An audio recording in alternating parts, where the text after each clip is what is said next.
Professor Macharia Munene and my colleague will be coming to coordinate that. After we finish the discussion, we will have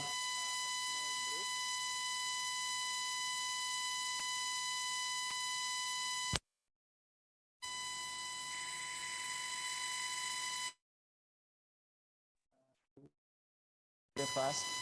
So you will watch me when we go out there, and you see how I will do it. So we will go and have a bite, and then come back to continue. And our online audience, I hope that these are the logistical challenges that you face when you organize a meeting of this magnitude. And friends, ladies and gentlemen, those both online and on, it is now my pleasure to welcome Dr. Ben Nyanchoga, who is standing in for a colleague, Dr. Herbert Misigo, who was supposed to be the coordinator of this session, and he's been caught up somewhere and is not going to be with us. So Dr. Ben Nyanchoga will take us through the next session. Welcome. Yeah.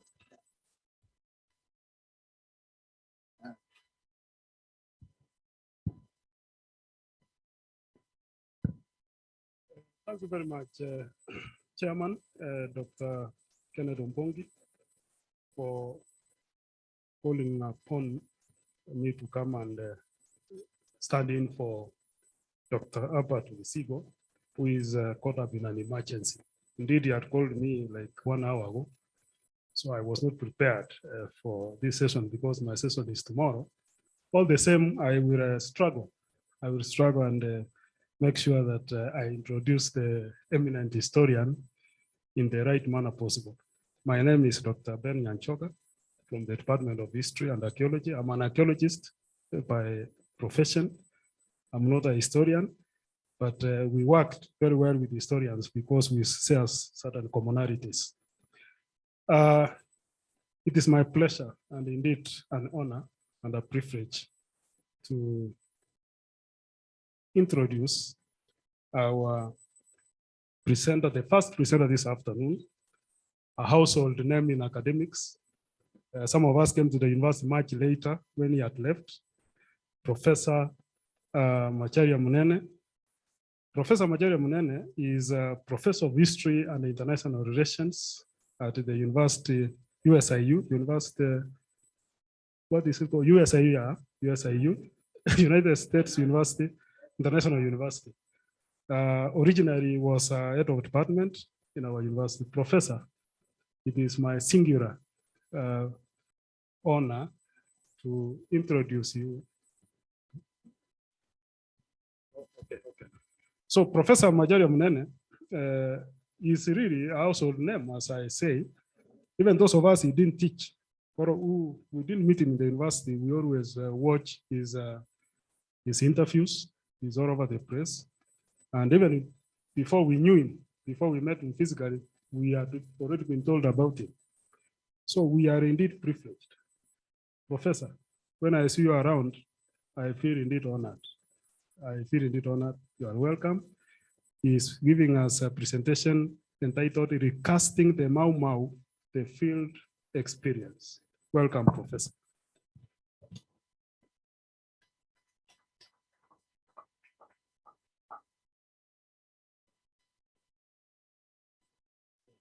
Finishes.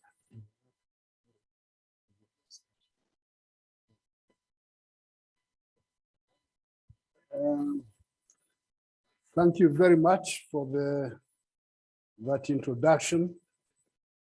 And I'm glad to be back here in a different capacity. To see some of my old-time colleagues.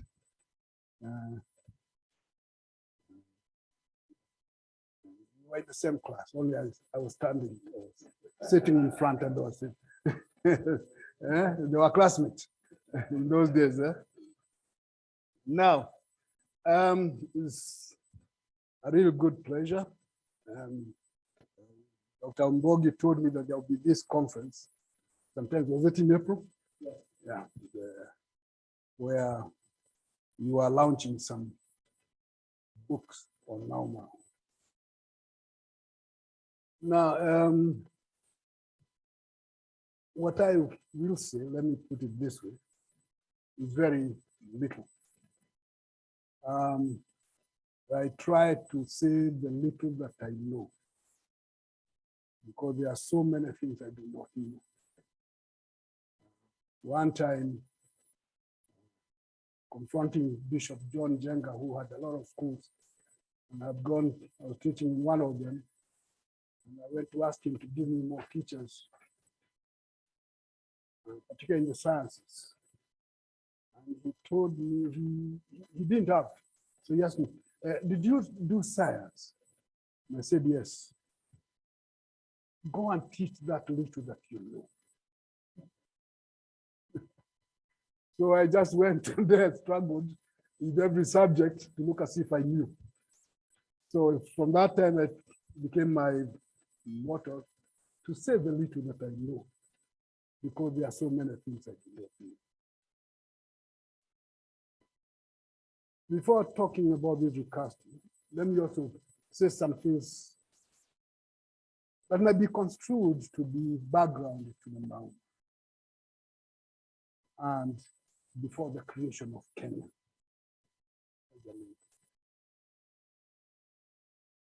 One, since a lot of things are said about the Kikuyu people, sometimes I'm labeled as a Historian, which is not necessarily true. We have a little bit of truth in it. In the belief system of the Kikuyu is something called Kehoto. And it goes back to the generation of Irehi, which rejected rule by one man and instituted rule, let's say by layers of councils, with no rule by one man. Along with that is the belief that fairness, justice is the principle.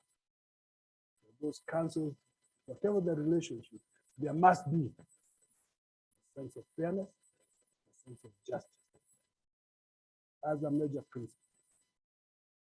And that's Kehoto. You have that, then how do you run the place? Nobody runs alone. So you have that generational change. And so that some people don't think that it is that. And with that background, when colonialism comes, what does it do? It destroys legitimacy, sense of legitimacy. It destroys sovereignty. It destroys freedom. It essentially enslaves people. So there was no Kehoto.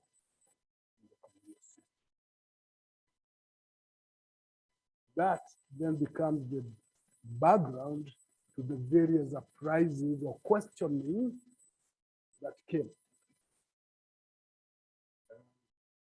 That today I was talking about Hariruku, 100 years from his uprising.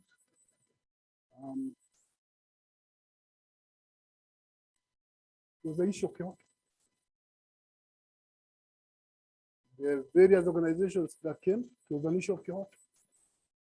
And so the outbreak of the war, I like to call it the war, not an uprising, the Mauma War, was a question of Kehoto.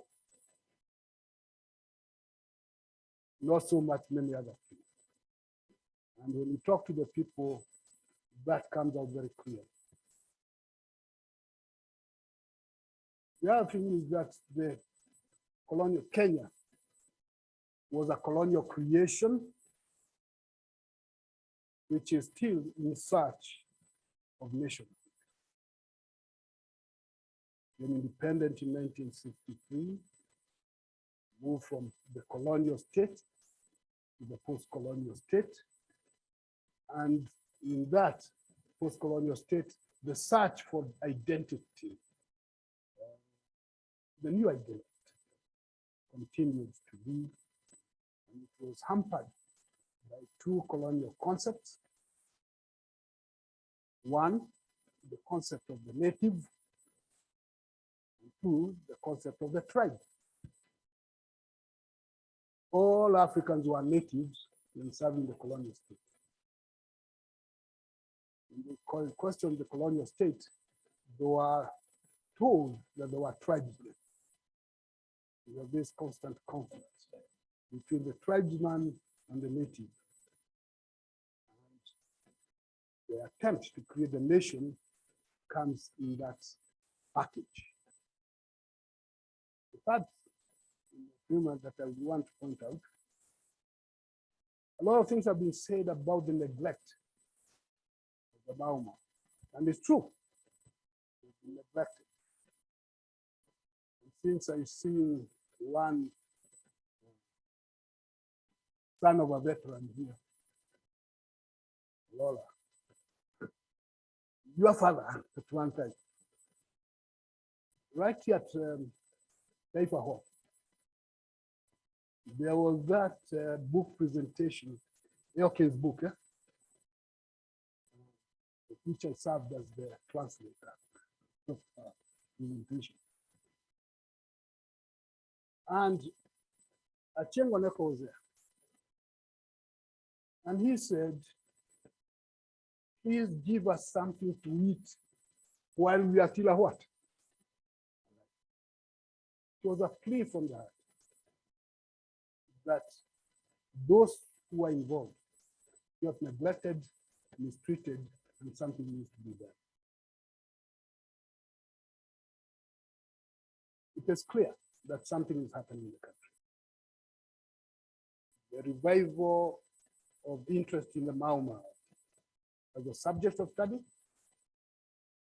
and maybe something to happen.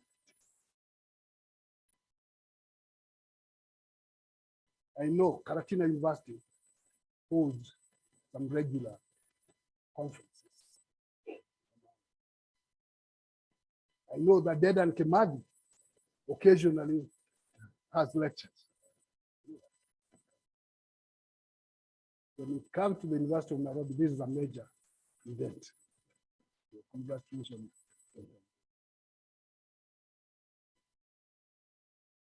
Now, I was involved in a project that we called the Casting Mau Mau, and we produced some things for books and some documentaries covering the interview that we conducted. And what were we trying to do? We thought that a lot of things have been written about some leaders and other people who may be known for one reason or another.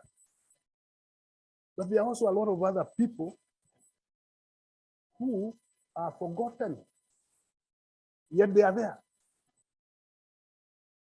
So how do we tap those people?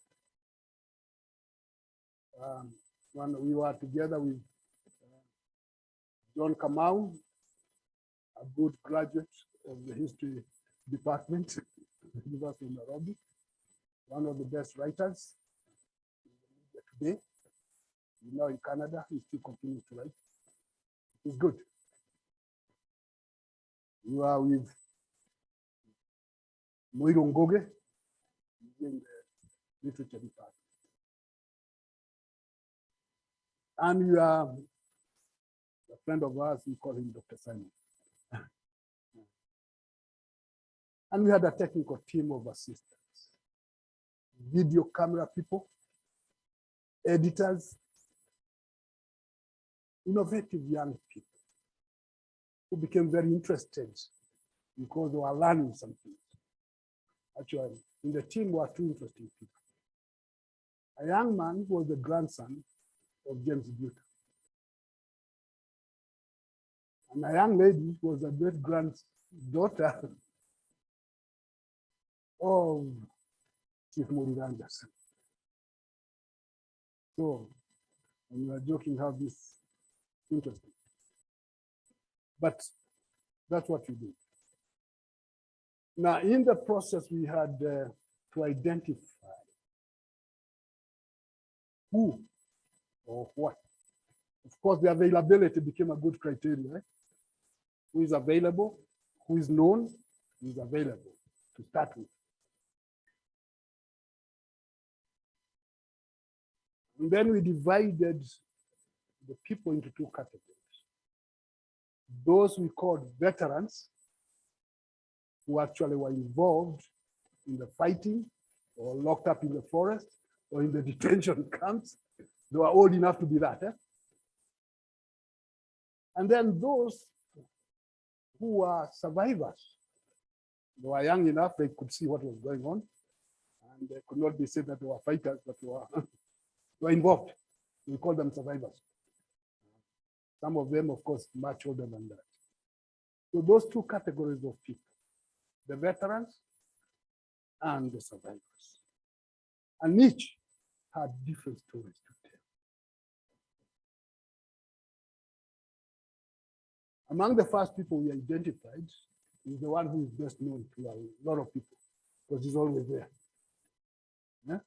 Yeto Kahengeri. And I had a few sessions with him before we even started this. And then calling him again, we now go and have a good interview. And what did he tell us? That the beginnings of the agitation, by then the young people, he was one of the young people, trying to challenge the elders to do something. And then we pressed him, and then, of course, he gave us a name that really is known.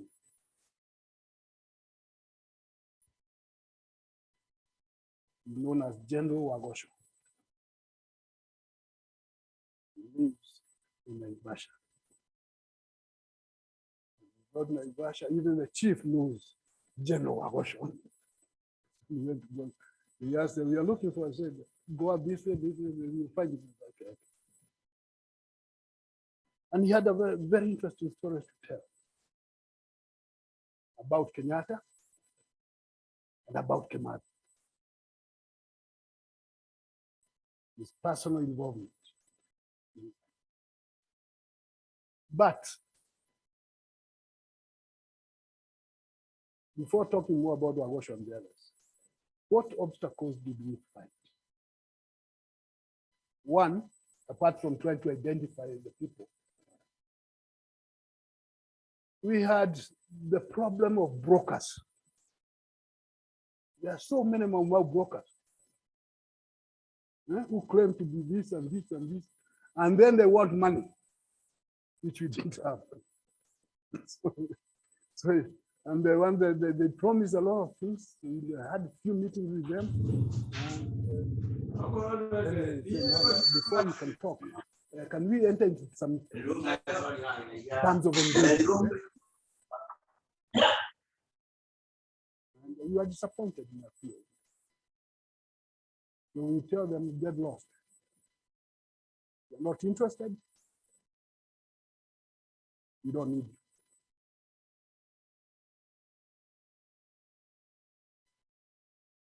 But having done away with the brokers, the other was to deal with the actual veterans or survivors. And the big problem there was suspicion. These people are suspicious. They have been mistreated, they have been lied to, they have been all those things. And so they look at you, what did you say you want? So the first task was to convince them that it was serious and it was in their interest as individuals. No money, but it is in their interest to tell the story. How did we do it? Because we appeal to the future. So you are dying, you are an old man or old woman. You are going. Because I didn't put it that bluntly. But the time is going. Yeah? What do you want your grandchildren, great grandchildren to know? Posterity, yeah? And once they got the idea of posterity, they opened up. Say yes. What we would want our grandchildren and great grandchildren to know about what happened. And that can be done by capturing it in the recordings we are doing. The videos, the nuances, whatever it was. Once they agree to that, then they would relax and start talking. But the occasion they'll change their mind. Yeah? Occasion. Yeah? So we now start thinking of how to go about what it is that we want from you. We want the truth. Not sanitization of things. If it was bad, say it was bad. If it was good, say it was what? Yes, just truth. But in telling that truth, you speak of what you know, what you saw, what you did, the interactions you had with who, under what circumstances. So you tell what you know. Of course, would lead in the question, yeah? That is the background. Who are you? When were you born? Where did you grow up? How did you become interested in political development? And then how did you get involved in the war? Mainly for the better. And with that, then of course, we start talking. Yeah. They become excited. And they tell of things that we had never heard of. But they felt they were telling it to the future. And not just that. Those mainly the veterans.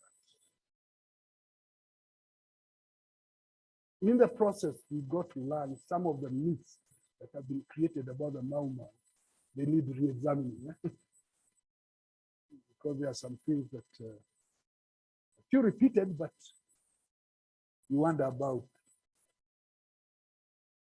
Now, Wagosho was very good once he agreed, because you say, talk to so-and-so. Actually, he's the one who told us that Karai Njama was still alive. Then went to see Karai Njama twice. Very nice story. Man lives in about 3 acres.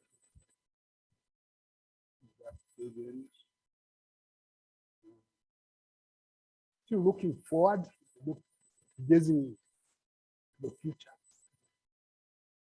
The little grandson who claims to be older than his grandfather. They like joking those things, but he likes telling his experiences as the secretary to the Mau Mau in the forest. What did he do? What did he see? What were the interactions? Things like that. So we had that chance to talk to Karai Njama. We had a chance to talk to another person who is rarely heard of. Unfortunately, he died.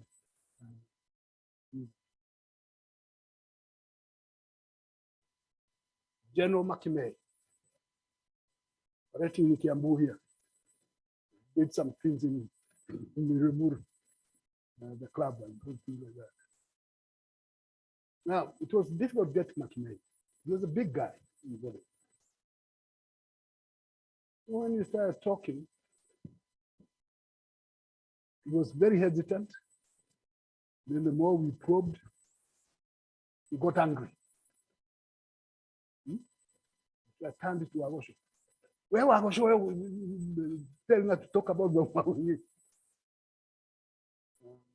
So he cut off the discussion after some time, and we had to plead with him. We went for lunch to eat fish in the Naivasha. People serve lake fish. We served there, ate, and then he opened up. And by the time we finished, he was willing to give us another session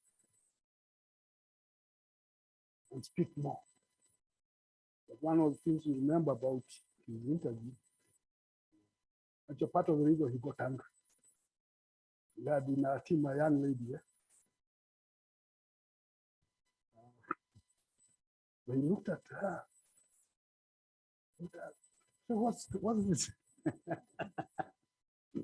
Because how he was caught, because he was in the company of a beautiful young lady. That's how he was caught. So he sees young ladies and sees what? He might be lost in the court again. So we had to cool him down and say, that by the end of it, the young lady and he were friends. And so he agreed to come back another time. Unfortunately, he died before. In fact, when I was calling to go and repeat, we go and do it again, that's when I was told that he was dead. We went to the funeral and recorded the funeral, the whole thing. Macharia was a figure, a big man that people don't know. So we had other sources. We went to a lot of places in Nyeri. Actually, we interviewed Mabenge's wife. And of course, initially suspicious. What are you people up to? And then we learned there are these feuds among these people. Who's getting what credit for them. After some discussions, persuading her that all is well, and she opened up. Talks about, of course, how Mabenge ended up in the war. Of course, he had been in World War. And so he was one of those people that people knew about. So one of the other things we noticed that the political leaders tried to know who had military experience. It's one of them. So Mabenge's wife will tell you the person who actually helped to recruit Mabenge into the war was Jesse Kariuki and Jomo Kenyatta.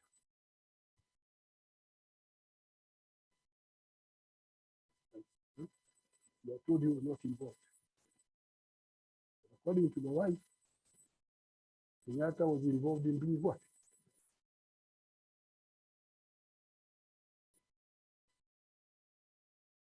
Another person told us in Meru, we went to Meru, Wariama's place, he has a little museum there. And it turns out that some people who had fought in World War II and somehow had managed to join Haile Selassie's security team, some of them came back and seemingly kept contact. So by 1948, we were told some ammunitions were coming from Ethiopia to Meru. And Kenyatta told them, make sure those people keep them safe. What does that tell you? So we go. The ladies, we talked quite a few of them.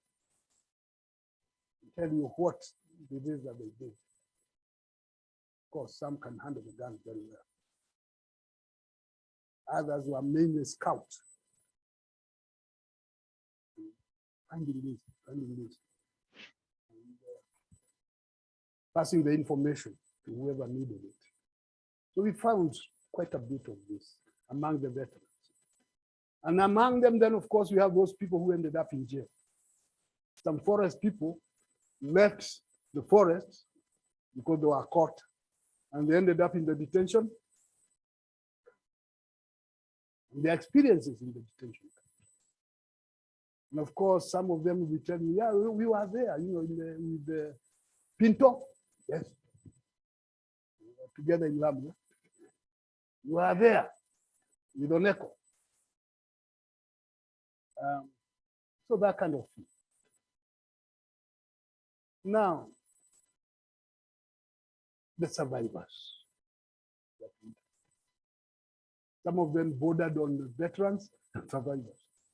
Some of our university people here. Professor Kaviro Kinyanji, Professor Ngodo Kariuki. Yeah. Kavesha, the historian, has very interesting stories to tell about his experience and what he did or did not do. So, all those things. Now,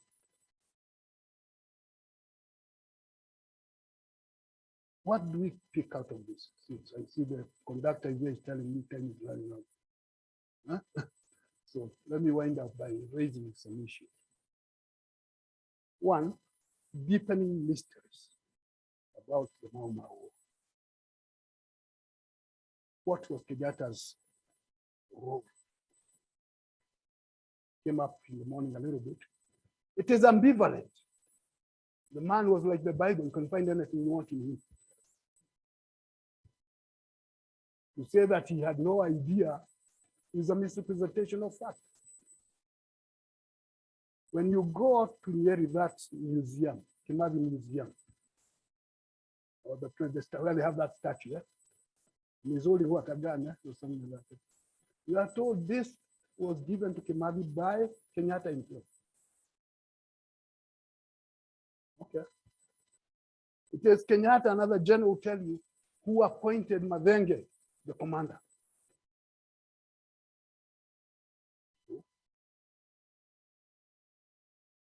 But in England, another place, there was that debate. Is he responsible or not? And there was a debate in the House of Lords. One person defending Kenyatta said, his crime is that he's an orator, just like Winston Churchill. So if you arrest Kenyatta because of being an orator, maybe you should also arrest who? Winston Churchill? Another will say there is something new. So the Kenyatta mystery. And a lot of things can be said. Something might have happened when he was in jail. In fact, one of the generals we talked to was suspicious of Kenyatta. He kept on telling us. You know, we say what? Now. So who was Kenyatta's model? Edna. England, eh? So that he did not mean to let the Koinange.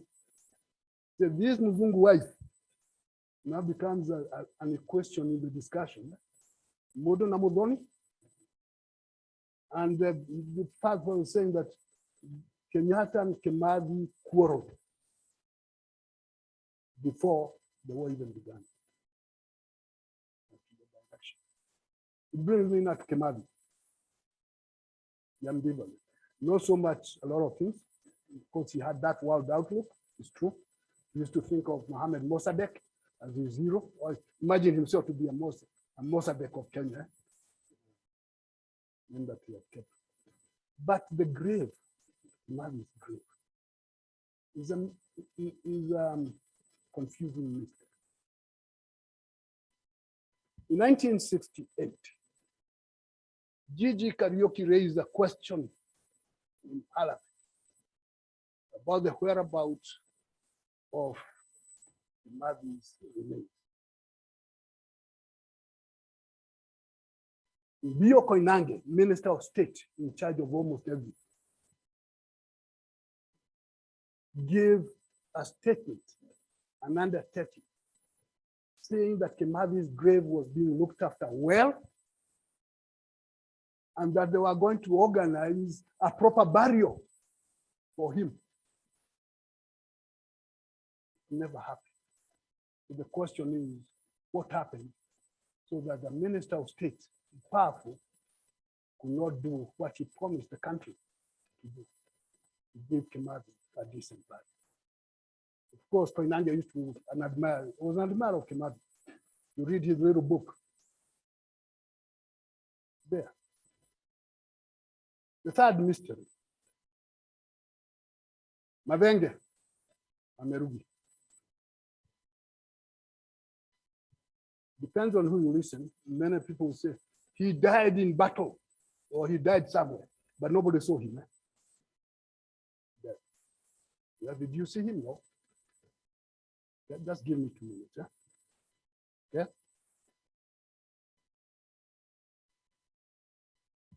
No one saw him dead. They just said they were told. Yeah? Second, the story that he used to be one of the bodyguards to Helsingfors, that he did go there. And so when Karemi started writing about him, and then a big ceremony was to bring somebody who was supposed to be Mavenge. Yeah? When Kibaki became president, he allowed it. And even decriminalized the Mau. Right? Then we were told that the man who came and was posted at Pan-African Hotel for a week was fake. That's what we were told. So questions come up. How stupid was the Kibaki government to be conned by an old Ethiopian who even don't know what he's doing, and give him a treat for a week and then put him back? We were told that investigations will be done and some people will be punished. Nobody was ever. Could he have been the one? The family is divided. Mavenge's wife and his daughter and Mavenge's sister insist he was the one. The son has other ideas. So it remains exactly what happened. I've heard from some other people in authoritative knowledge that what he did at night, the other day, we don't know. There was that one instance when his sister said, "This is my brother in Kikuyu," and the fellow who does not understand, he started jumping, no, so it's mystery.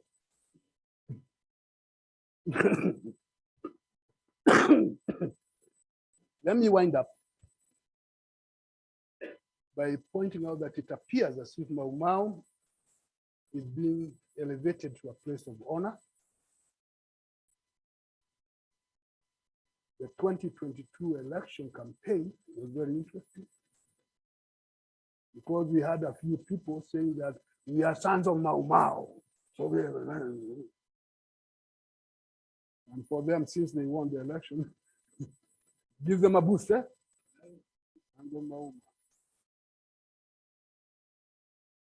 Is it possible that we have a revival movement? The Mau Mau spirit is there. But I wrote someplace, a revolt of the Tomondo. Everywhere. Is that going on? So there seems to be the unfinished business of Mau Mau. And it is not possible to say that only one line is accurate. We found some people who are double agents. On the same side and then on the inside. And it's not that only poor people are there.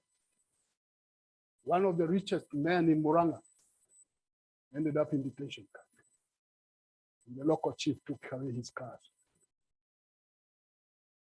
Let me stop here so that the fellow there does not complain.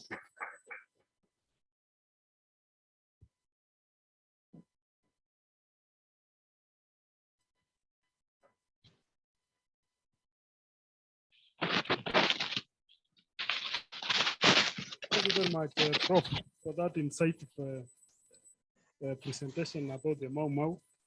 To some of us who have scant knowledge about the same, it has been a very interesting afternoon, indeed a learning experience. From the presentation, we do have a few issues that emerge. Indeed there were two levels of fighters in the Mau Mau, as Professor puts it very well. We had the veterans and also we had the survivors. And indeed there were a number of obstacles that these fighters were involved in. But what I've learned before I call upon Professor Philip Nguro to discuss the issues is like, the presentation is a cleaning and editing, experience we have had this afternoon to put the narrative straight about the Mau Mau. Indeed, this has been very enriching. Since I don't have that sufficient knowledge of the Mau Mau, I want to call upon Professor Philip Nguro of the Department of Political Science and Public Administration. He's going to be, sorry, Chairman. I want to call upon Professor Philip Nguro of the Department of Political Science and Public Administration to be our discussant this afternoon. Professor Nguro is a professor of international relations and comparative politics. Professor has a BA, a master's from the University of Nairobi, and a PhD from South Carolina University. He's also a Fulbright scholar. Professor Nguro Philip has also served as chairman, in fact, twice in the Department of Political Science and Public Administration. He has published extensively, and his latest publication is indeed relevant to what we are dealing with this afternoon. His latest publication is on the dynamics of Mau Mau as a social movement. Professor Nguro, I hope I have not missed anything out of that. I know you have done a lot, but that is what I can remember you for. You are welcome to be our discussant and face your fellow professor. Thank you very much.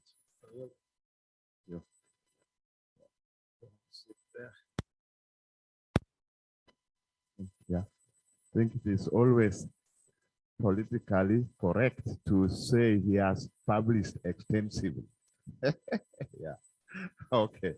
But the article is referring to was actually published in 1999. Yeah, so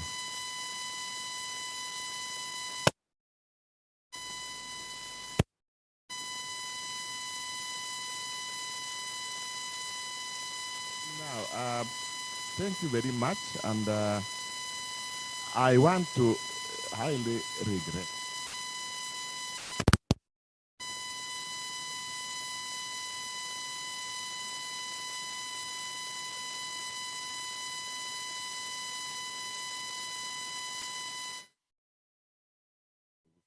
Him, yeah, but I think later on you people will tell me what he actually is.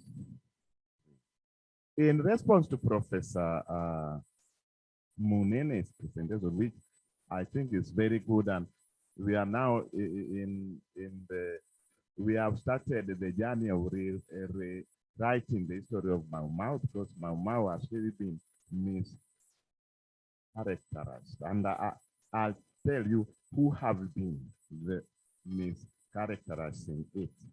But let me start with his last statement that Mau Mau is being revived. I think so. I think that's what to say, that memories of Mau Mau, and that Mau Mau is being mainstreamed into Kenya political history. But while that may be right, but I do think that this incessant or eclectic revival of the debate on Mau Mau has been more political than realistic. That the Mau Mau narrative is always hijacked at times like this. You remember even 1992 when we had ethnic classes in Rift Valley and when we had a return to multipartyism and the central province and Luo Nyanza were the epicenter of the fight for multipartyism. There was something which came about Mau Mau. So my only hope is that even if this spirit of Mau Mau is being rekindled by some people in Nyeri and others, I hope that it will not be rekindled only to the extent that it will serve the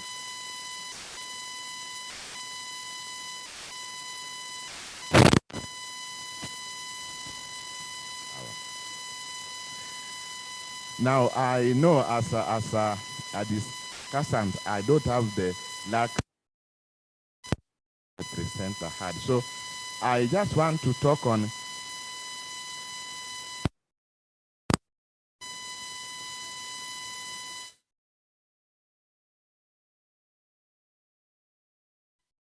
who have been misrepresenting the history of Mau Mau. One is the establishment academics. Yes, establishment academics. We saw this particularly in the early 1970s.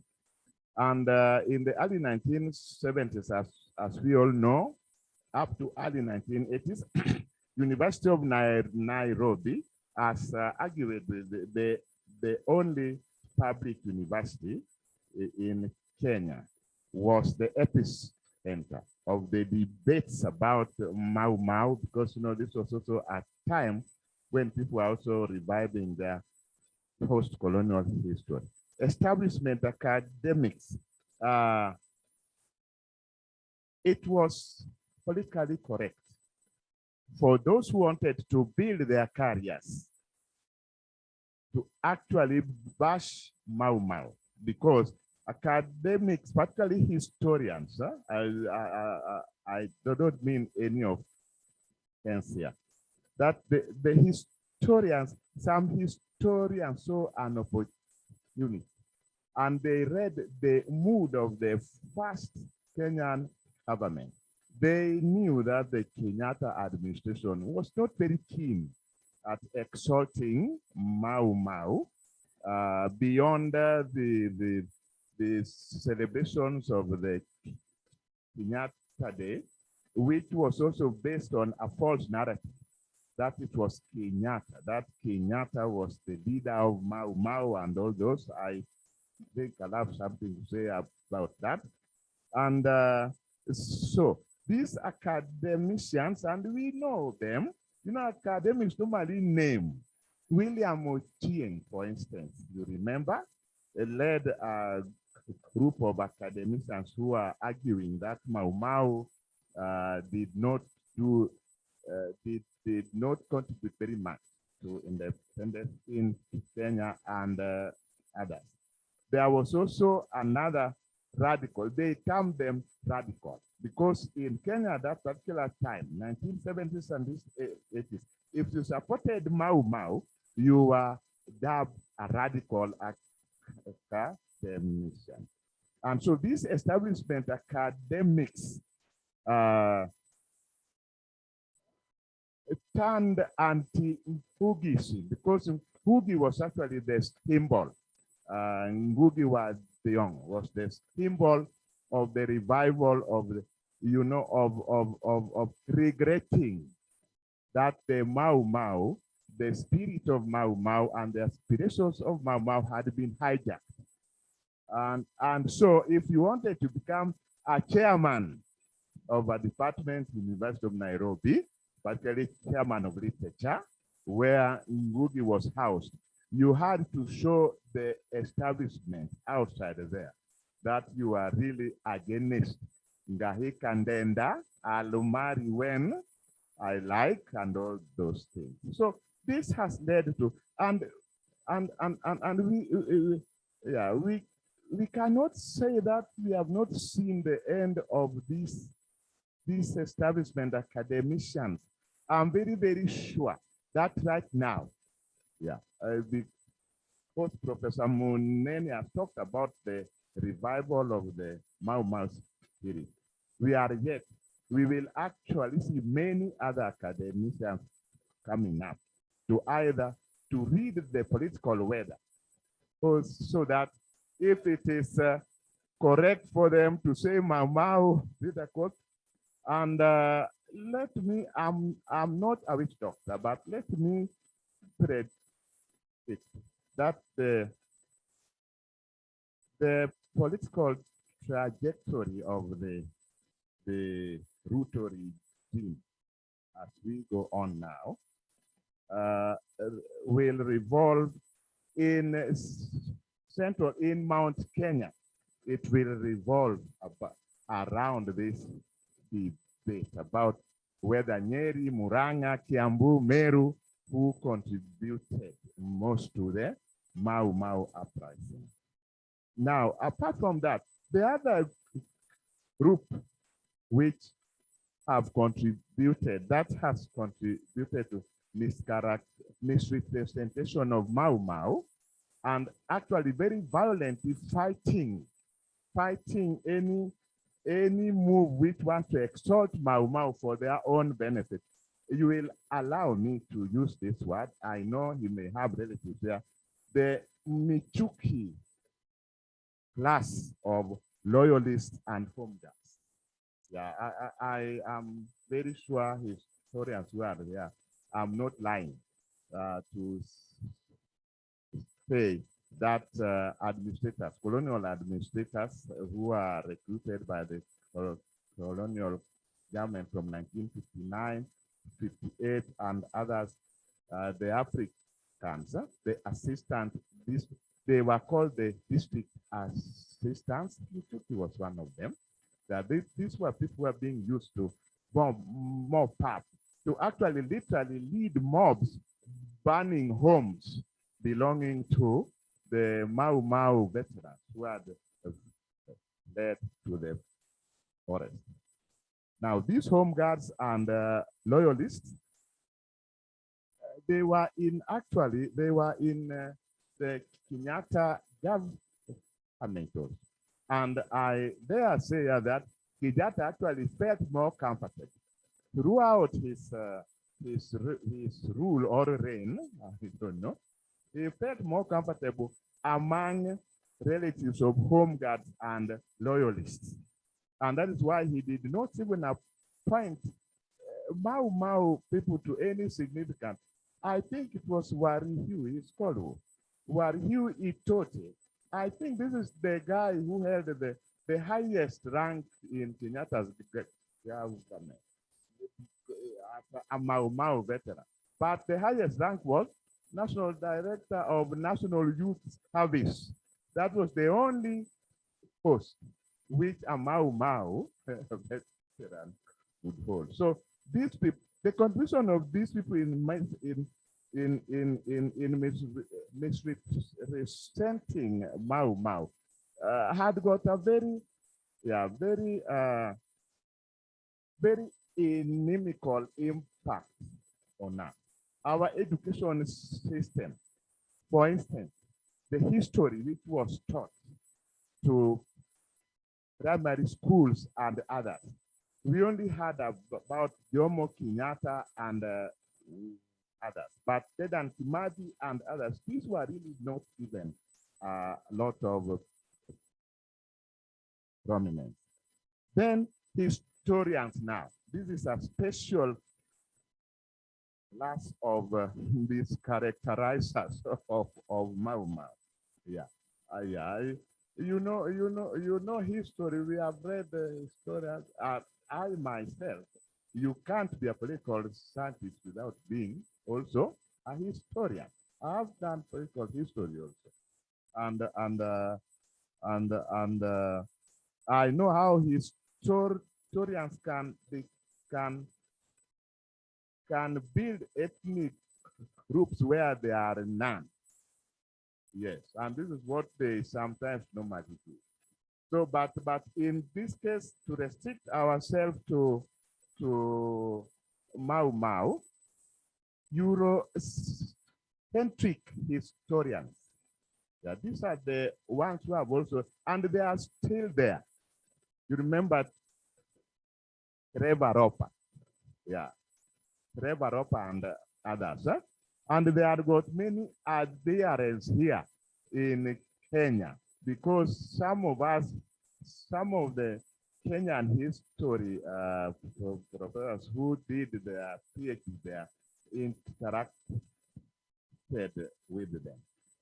And so these Eurocentric historians, they called Mau Mau, they were behind this project of calling Mau Mau terrorists. And to go back to the loyalists and home guards in Kenyatta's government, do you know that Mau Mau continued to be registered as a terrorist group, I think up to 1991 also. It is Kibaki's government which actually removed it. Huh? Yes, yeah. And as a district, you know, I was also part of the dictatorship in 1980s. I was a district commissioner. As a district commissioner, one time I was working in Northeastern, 1989. And we continued to operate under the 1952 Emergency Act. We continued to operate under 1952 Emergency Act in northern Kenya. Of course, the Emergency Act was inspired by the Mau Mau uprising. We continued to act, I think, up to 1991. So what I'm actually saying that the perpetuation of the narrative that the Mau Mau was a terrorist group was not a very good thing, came from that angle. The Eurocentric historians also, they characterize Mau Mau as an atavistic organization, a very uncivilized and uncouth tribal output using oaths. Yeah, they demonized oaths. Yet, you know, somebody said the other time that all presidents in the world take oaths. Yeah. But in this case, it was convenient to say that whoever uses oaths, yeah, then another group also was the Kenyatta era marginal apologists. Kenyatta era apologists, which led to the disintegration of the nationalist coalition. You know, the first cabinet, the first government that Kenyatta formed in 1963 was the most nationalistic. And I think what glued them together, one of the major elements which glued them together was the idea that after we have gotten independence at last, our brothers who have been languishing in the forest will come back and will get that land. So it was the Mau Mau. Bringing up Mau Mau as a factor which has continued to shape Kenyan politics. So if the Kenyan Nationalist Coalition, which was forged after independence, disintegrated, one of the major inspirations of that disintegration, one of the major causes of that disintegration was the Mau Mau question, particularly revolving around land. Now, I was reading some of the classified materials in the National Archives, which has we were talking, somebody mentioned that some of them have been edited. Actually, they were brought back when they were edited, where there's something there that the first cabinet, when Kenyatta became prime minister, there was a rally somewhere where I think Bildad Kadia and others said we should make, I think it was a cabinet meeting, that now that we have gotten independence, we should have a timetable as to how to bring our Mau Mau veterans from the forest. Kenyatta is said to have asked, you bring them, where is the land for them? Yeah. So that just shows you how it is. Then in another myth. Now, okay, let me now go to the myths, because you talked about them myths which are being said about Mau Mau. One is the colonial myth, which I've already said, that Mau Mau was an atavistic movement. Some also use the term peasant rebellion negatively. Some historians are claiming that because Mau Mau was a peasant rebellion, therefore it could have not contributed to independence. I think this is wrong, because many revolutions, Stalin and Lenin, they used peasant uprising. Mao Zedong used peasant uprising. So what is wrong? If Mau Mau, even if you say it was a peasant revolution, it was a peasant rebellion, that does not deny it the credit of having contributed to independence in Kenya. Then there is also another myth, yeah, that Kenyatta was the leader of Mau Mau. I think here I might have to disagree with some historians who try to emphasize that Kenyatta was a Mau Mau leader. Because when you read the Baraza, there was a Kiswahili newspaper called Baraza. The Thursday, I don't know the Thursday, the afternoon before Kenyatta was arrested, there were rumors, not really rumors, there was information that the Mau Mau were actually looking for him because he had been quoted as demonizing Mau Mau, that these are people who are not civilized and others. But I do think that the only thing I can say in my defense, the only way that I can defend myself, my claim that Kenyatta was not a Mau Mau, is that Kenyatta spent years defending himself in court that he was not a Mau Mau. So if Kenyatta himself brought a Queen's Council to defend him, that he was not the leader of Mau Mau. So who are you to now start claiming? Because Nelson Mandela never disowned, and so that's the other myth which I wanted to. And weaknesses of Mau Mau, I think this might be covered by others as we go on tomorrow.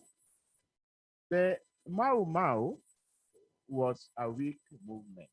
Let's say a weak anti-colonial social movement. Because one, it lacked ideologues. You know, a movement fighting the system should have ideologues. So that we have got two layers. You have the foot soldiers. I think Mau Mau remained at the level of foot soldiers, and that's why they did not make very far. They also lacked international connections and therefore could not exploit the international opportunities which were available for liberation movement at that time. So they could not exploit, for instance, the Cold War, the wide, where the eastern countries like China, Soviet Union was supporting liberation movements in Africa. And then what some people call internecine war instead. I really really do not buy into, but you will correct me because I'm not a historian. I really do not buy into the fact that Mau Mau was an internecine war. Because even if you look at the Lari massacre, which is normally quoted, that they ended up killing 91 people and others. In any war, in any that you will have home guards, you will have loyalists. And if these loyalists are being held to account, I don't think that can be taken, that is internecine war. So finally, contribution, did Mau Mau contribute to independence? Yes. And a very big yes. Why? Because the English, the British came to Kenya to settle. Kenya was one of the major settlers. And because of this thing which we call internecine war, because of the activities of the Mau Mau, they found settlerdom untenable and could not go on because they just saw that yet the White Highlands in Mount Kenya and Nakuru and others, these were the most fertile areas, but this was where there was a very strong opposition. They didn't want to go on, even as Daniel Arap Moi. I think this is also another character. Even at the invitation of Kadu and Daniel Arap Moi, I think you remember Moi's movement, Kadu, had said they were willing to wait for how many years? For 10 years. Yeah. Moi's group had suggested that we get independence after 10 years. Even with the invitation of Moi's ilk, the colonialists tried to give independence to Kenya. Why? Because of the Mau Mau. So I end there.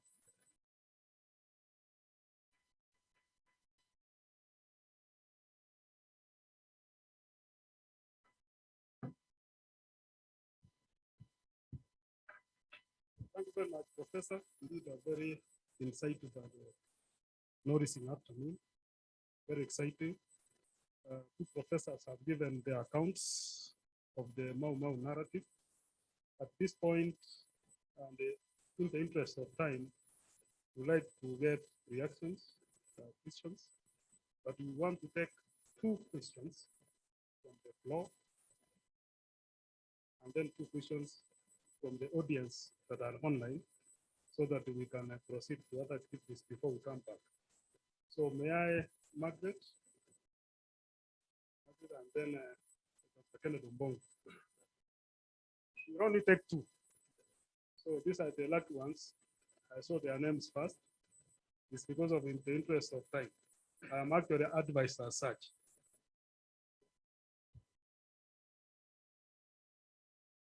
So you can pose your question to 10 of the 2 professors.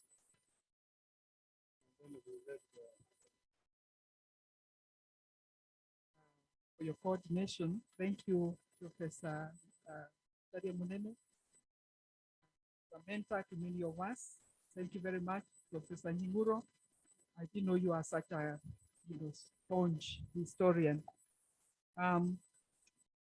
Basically, I have 2 points. One is a comment. The other one is more of a question and borders on the production, a question on the production of history. And I think Professor Nyimuro touched on this. It's a raw nerve in history. How do we produce history? In fact, Atieno Thiambo, I think in 1991, wrote something that is called The Production of History, the Mau Mau Debate. So my question is this, Professor Munene. The danger of a single story, right? Or perspective that may often lead us to making default, if you want, assumptions or conclusions about a group, so to speak. So when we speak to Maki May, when we speak to Marshall Mudhoni, when we speak to the others, to what extent does their story represent or shape the group's story? Is it their story? When I go to the field and interview women and write about women in the Mau Mau, on account of the women I have interviewed and talked to what extent does that really represent the role of women, for example, in the Mau Mau? Secondly, it's about how Mau Mau historiography has evolved over time. Again, question to you, either one of you. Now, in the early historiographies, we had Mau Mau actors, actually the fighters, writing their stories. Gikonyo, Guchu, Karari Njama, Karaoke, JM, and the others. That phase faded away. Towards the 1970s, we don't have those stories anymore. And I think we can make an educated guess as to why that happened, the disillusionment of the freedom fighters. And my question is, or your comment, how far did that disillusionment distort, if at all, the history of the Mau Mau? The kind of histories you are getting today, they are informed. God tells us that history is about context all the time. Histories are about context. So if I take your context about what people have been talking about this morning, about the disillusionment of freedom fighters, to what extent does that affect the kind of data we are getting now from those very same freedom fighters? Thank you. Thank you, Prof.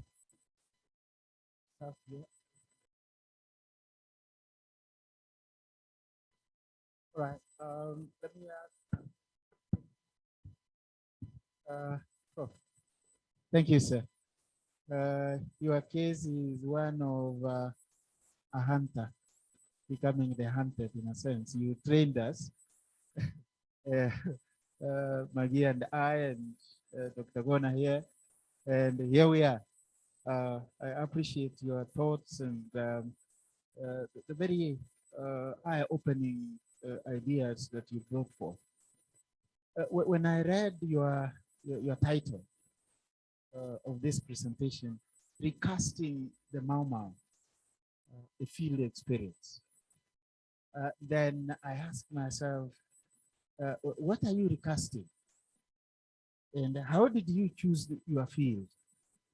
It's related to what Margaret was asking. But for me, I was looking at the idea of memory and history. Jan van Sina, in his celebrated book, Oral Tradition as History, says one interesting thing about memory grows with time. As things change, as perspectives change, memory grows. So, Prof, the question is, how far has the memory of your field, the people you were talking with, how far had it grown by the time you were talking to them? Because Jan van Sina seems to suggest that if we are not extremely very careful with oral evidence, what we will be dealing with in our fields is reinvented evidence. And I can see on the online audience, very senior historians like Robert Maxson, who has done quite a bit of work in Western Kenya and all that, and I guess utilized oral evidence in some cases. So were you dealing with reinvented evidence? So the question is, how did you choose your field, and what were you recasting? Thank you.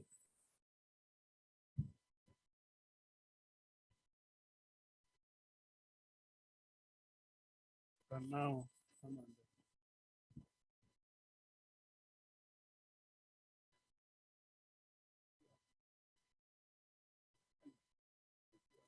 yeah. Thank you very much. To start with, let me thank Professor Munene for your comments. Very apt. Thank you very much. Dr. Ashim, the danger of single story. Yes, there is that danger, admitted, and might influence perspective or perceptions of the group arising from that. I would say that in this instance, we try to avoid the single story. And that's why we told different people who are not related, who are not, they may not even have been, just your story, nobody else's. Where there are discrepancies, you could tell, because the issue, what Dr. Obonga said, the issue of memory also gets affected. And sometimes they're saying, well, I can't remember, but this I know. And they say, this I know, that one you know, I know that for a fact. The others, they may be hesitant. Of course, there is a question of the telling, depending on where somebody was. Noted. After some time, people admitted we were on both sides. So, how much emphasis should we emphasize on both sides? There's not one of the things that we have discussed a lot. People who are on both sides, and they'll give you reasons as to why they turned out until they were caught of being double agents, and then they ended up in detention camp. That's all. So yes, there is that danger. It's for the historian to be aware of. You cannot generalize out of two people. There has to be a lot of people from different corners. And if their stories are tallying, and you know they did not conspire, they didn't have time to conspire anyway, since it is their personal story, it tends to coincide. Then there's something to think about. If there is a lot of discrepancies, then that's also something to consider in looking at the group. So we did find out that it's very difficult to tell one Mau story. Very difficult. Because the people we talked, sometimes they were on this side, sometimes they were on that side. Within the same family, you had people who were in the forest. You had others who are home guards. And those who are home guards used to tell their relatives, we shall beat you now, and when independence comes, we shall beat you some more. And we had that almost everywhere. So I take your point that the answer is you take that into account to avoid being caught. But having more people interviewed is the way out, unless you are talking to people who are relatives. But even relatives, as we noted, quarrel about the events. Yeah, the Macharia family cannot agree on what happened. And at least the son is the one who has the problem. the Mavenge impressions of Kenyatta, a different matter altogether. Now, memoirs are fading away. Yes, there were a lot of writings in the 1960s and mostly 70s. And then they somehow stopped. I think there was also a lot of support for them to write. That support seems to have disappeared, the encouragement. By the 1980s, the hostility against information on Mau Mau or anything was so clear that people did not have the energy or are discouraged. It's a story. James Buter, living in Maragua there.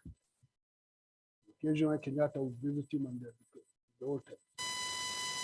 But when James Buter started complaining about what was going on in the country, the mistreatment of the Mau Mau, he received a clear warning from Kenyatta. Stop.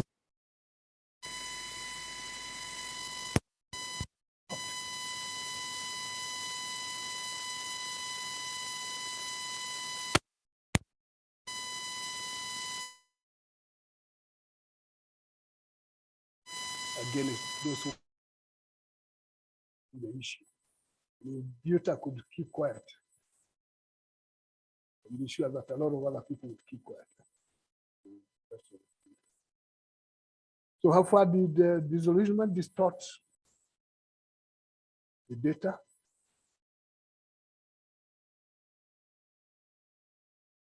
Probably very much, in the sense that people are then very selective in what they remember, in case they get into trouble.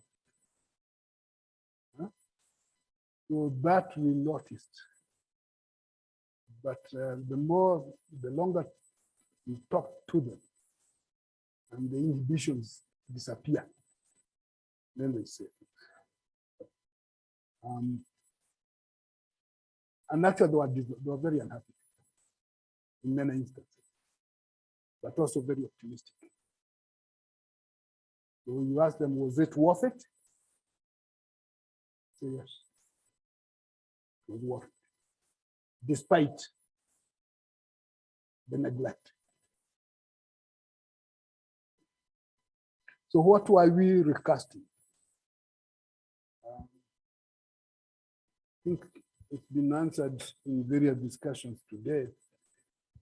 Looking at the way the Mau Mau had been presented and continues to be presented, the question you ask is, should this be always the case?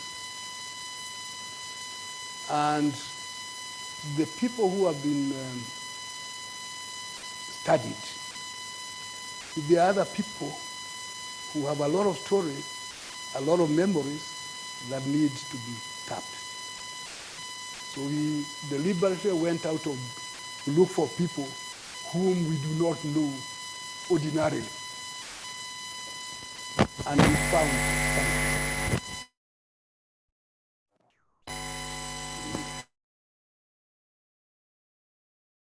The person was telling us how Chief Muhoya stressed it. Where sometimes they are met to hunger, they ended up eating their waste.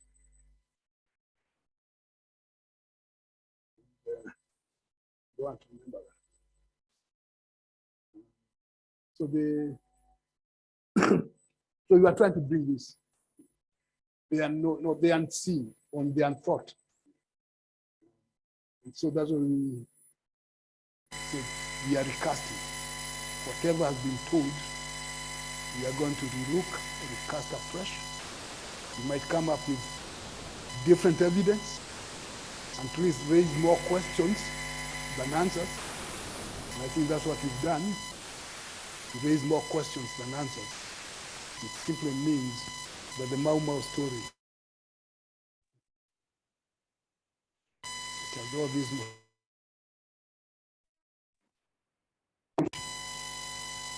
because they who were involved either in the forest, in detentions, or in the villages where the survivors tell you what it was. Yeah? Especially with the Johnese when they come. It's strange things. And the home guard, so and so, took so and so's land. And it's consistent across, you go, you find it. So those stories need to come out. But some people are surprised that you are interested in them. Why? You go back, yes, because you have a story that should be known. Occasionally they tell you, people will never hear that were fixing others. Those will tell you. So that is why we decided to recast, because the memory, the stories, the presentations still left a lot of things to be desired. And how far has the memory grown? I think to some people it becomes very clear. They have a hard time to rethink it. So when they say it, some of them because they are very clear. And of course, that clarity might involve selectivity. What it is that they can tell or not tell. Was it reinvented evidence? No. I think they were genuine, what they said. Not reinvented. Thank you very much. Prof, you may stay there for just 1 or 2 minutes. We want to find out whether there is anyone from the online audience who may have a question, comment. Yeah. Is there anyone on? Yes. I'm here. 20 minutes to have a break. Hello? In the chat box. Yes.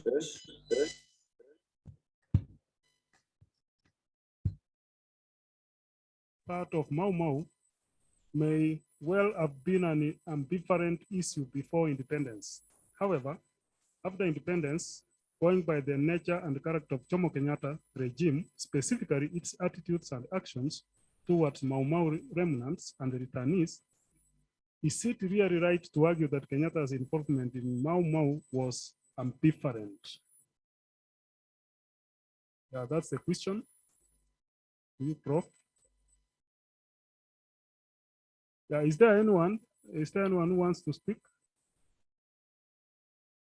Yes, can you hear me? My name is Meredith Beal. Yes, I'm from the United States. I've been here. I'm the senior technology advisor for the African Media Initiative, and I've just been fascinated by this whole history. I've seen some documentaries, I've read some things, but I've really gotten a greater insight from the perspectives from people who were here and the learned professors. So I just want to say thank you so much. And this was a very worthwhile gathering. And I hope you do more of these activities like this. Thank you.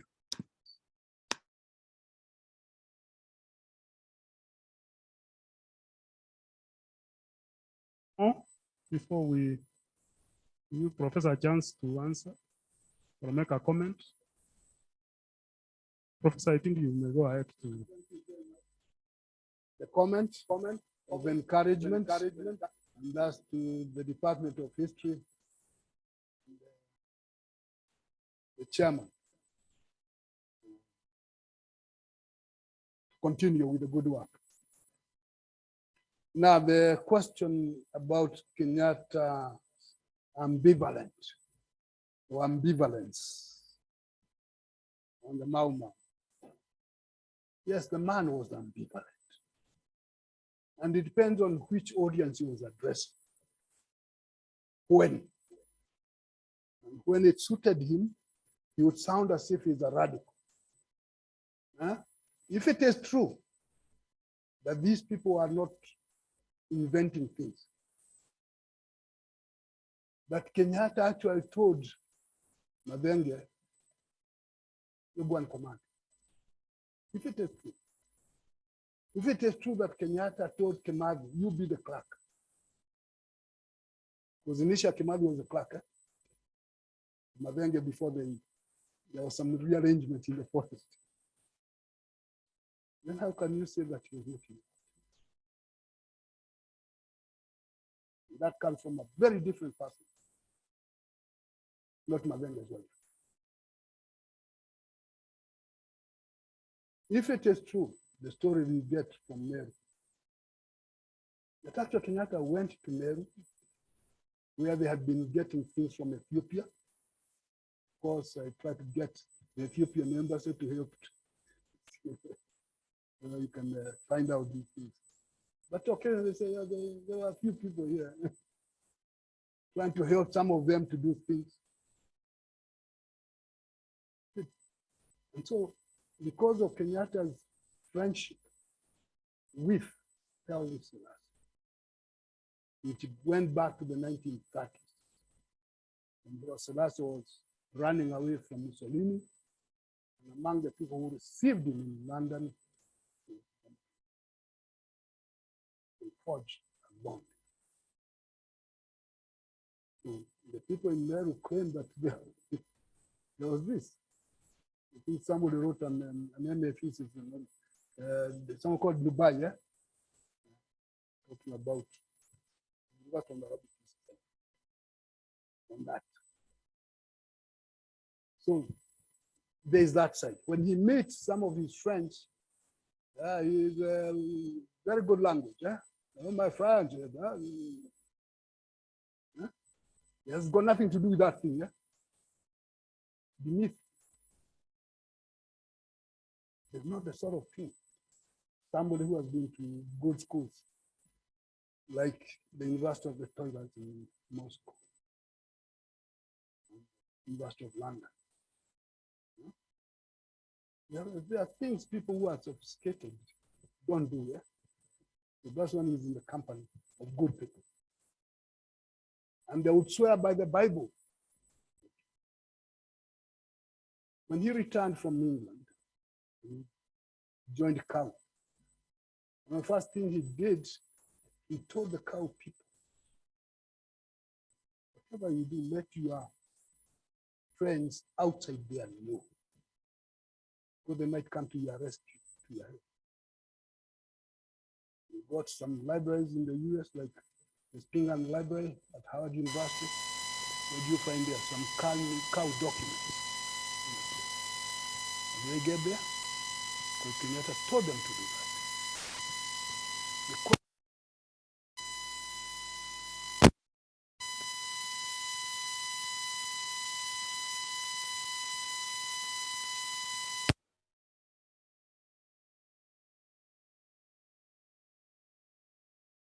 On behalf of Africans,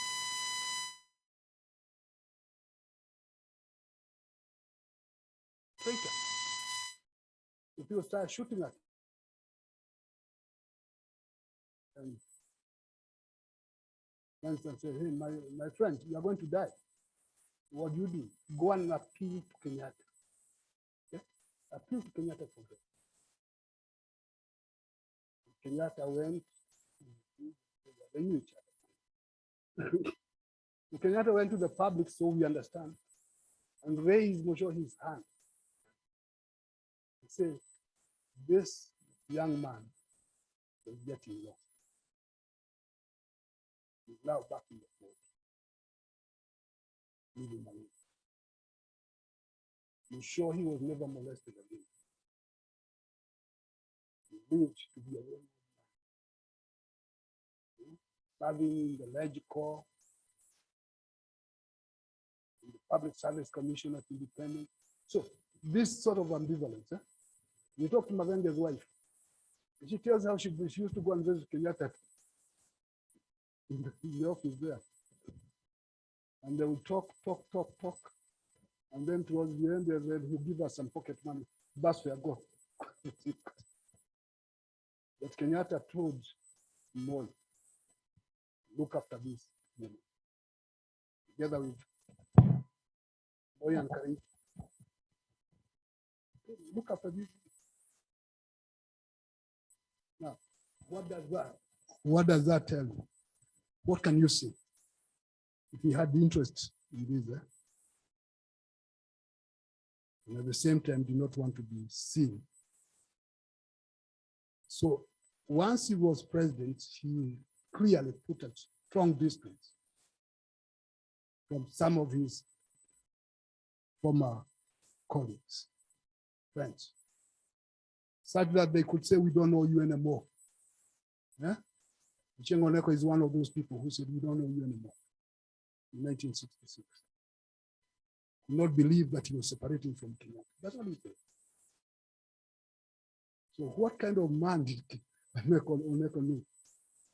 The Kenyatta he knew was not the one that was president.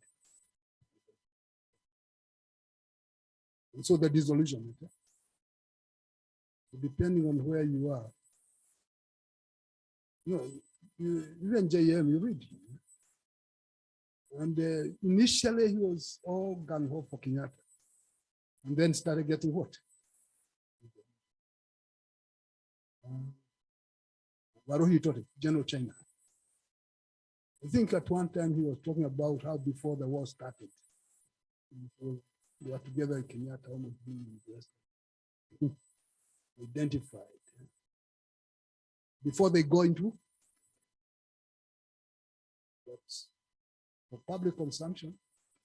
Of course, nobody knew what Mau Mau was, so Kenyatta could not go and say Mau Mau. The term became popular afterwards, but not at the time. At the time, they were Land and Freedom what? Army. They were fighting for freedom. We had the motto. And then land can come as an issue. The first, the motto. We had freedom that had been snatched away by colonialism. So that's what I would say.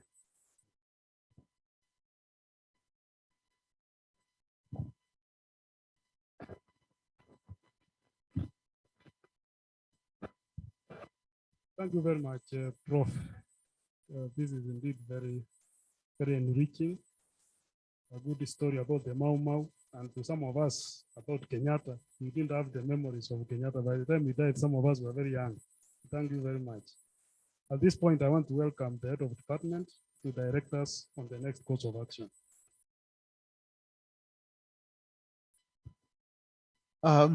Thank you very much, Dr. Nyanchoga, for coordinating the session which has not ended. Mine is a quick one. We have been running on empty since morning. Our lunch is ready, and we have only 20 minutes to take the lunch. First, we go on.